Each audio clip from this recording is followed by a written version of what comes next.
Hello বন্ধুরা, তোমরা সবাই কেমন আছো? আশা করি তোমরা সবাই ভালো আছো। তো তোমরা আশা করি থাম্বনেল দেখেই তোমরা বুঝতে পেরে গেছো যে আজকে আমি কী রেসিপি দিতে চলেছি আর দিচ্ছি।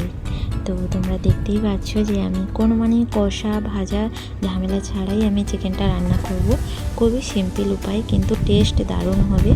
তো কড়াইতে তেল দিয়েছি, তেল গরম হয়ে যাওয়ার পর যেটা গোটা গরম মশলা আমি ফোড়নে দিয়ে দিয়েছি। তারপর চিকেনটা যেটা ম্যারিনেট করে রেখেছিলাম চিকেনের মধ্যে আমি মশলাগুলো মাখিয়েছিলাম। এগুলো হচ্ছে তোমার পেঁয়াজ, আদা রসুন পেস্ট আর কাঁচা লঙ্কার সঙ্গে পেস্ট করেছি। তোমরা চাইলে কাঁচা লঙ্কা কেটে দিতে পারো, ছিঁড়ে দিতে পারো।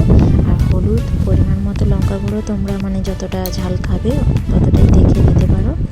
জিরে গুঁড়ো, লঙ্কা গুঁড়ো আর পরিমাণ মতো লবণ।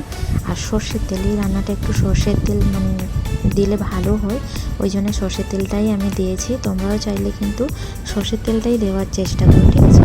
তো এগুলো সব কিছু একসঙ্গে আমি ম্যারিনেট করে প্রায় আধ ঘন্টার মতন আমি রেখে দিয়েছিলাম। চিকেনটা দেওয়ার আগে আমি সর্ষের তেলটা বেশি দিইনি, কারণ ম্যারিনেট করার সময় আমি ভালোই দিয়েছিলাম। তো টমেটোটা আমি লাস্টেই দিলাম, লাস্টে নয় মাঝখানে, কারণ চিকেনটা থেকে যে জলটা বেরিয়েছে ওই জলটা মরে যাওয়ার পর টমেটোটা দিলে কিন্তু দারুণ টেস্ট হয়, ওই জন্যই আমি টমেটোটা পরে দিয়েছি। আর আলু কিন্তু আমি ভাজিনি, কোনো ভাজা কষা ছাড়াই আমি কিন্তু রান্না করছি, সিম্পল উপায়। টেস্ট কিন্তু দারুণ, তোমরা আশা করি প্রথমেই দেখে বুঝতে পেরেছো। আর তার সঙ্গে রুটি দেখেছো, ফুলকো ফুলকো রুটি ভাজা হয়েছে, গরম গরম রুটির সঙ্গে কষা মাংস, দারুণ লাগে খেতে। তো বেশি জলও আমি দেবো না, আমার কষানো হয়ে গেছে প্রায় ভালো মতো। এরপরে আমি পরিমাণ মতো জল দেব কষানোর মতো। তোমরা যদি ঝোল রাখতে চাও, ভাতের সঙ্গে যদি খেতে চাও, এই চিকেন কষাটা কিন্তু তোমরা ভাতের সঙ্গেও খেতে পারবে, দারুণ লাগে। এবার তোমরা যদি বলো যে না একটু জুস রাখবে, তাহলে একটু বেশি জল দিতে পারো।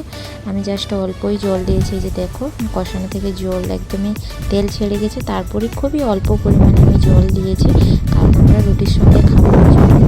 আর আমি কিন্তু এখানে কোনো গুঁড়ো মশলা আমি কিন্তু ব্যবহার করিনি। গুঁড়ো মশলা বলতে কোনো রকম গরম মশলাটা আমি গুঁড়ো কিন্তু ব্যবহার করিনি। সবসময় আমি শিলনোড়ায় কিন্তু বেটেই দিয়েছি। তোমরা চাইলে শিলনোড়া না থাকলেও তোমরা মিক্সারে বেটে দিতে পারো, কোনো অসুবিধে নেই। আর খুব ঢাকা দিয়ে দিয়ে আমি কিন্তু ভালো করে মাংসটা কষিয়ে নিয়েছিলাম। যখন তেল না ছাড়ছে মাংসর থেকে ততক্ষণ কিন্তু ঢাকা দিয়ে দিয়ে খুব ভালো মতো কষিয়ে নিতে হবে। কষিয়ে নেওয়ার পর খুবই অল্প পরিমাণে জল। তারপরও তোমরা দেখতে পাচ্ছ যে আমি কিন্তু গোটা গরম মশলাই ব্যবহার করেছি। গোটা গরম মশলা আমি থেতো করে দিয়ে দিয়েছি।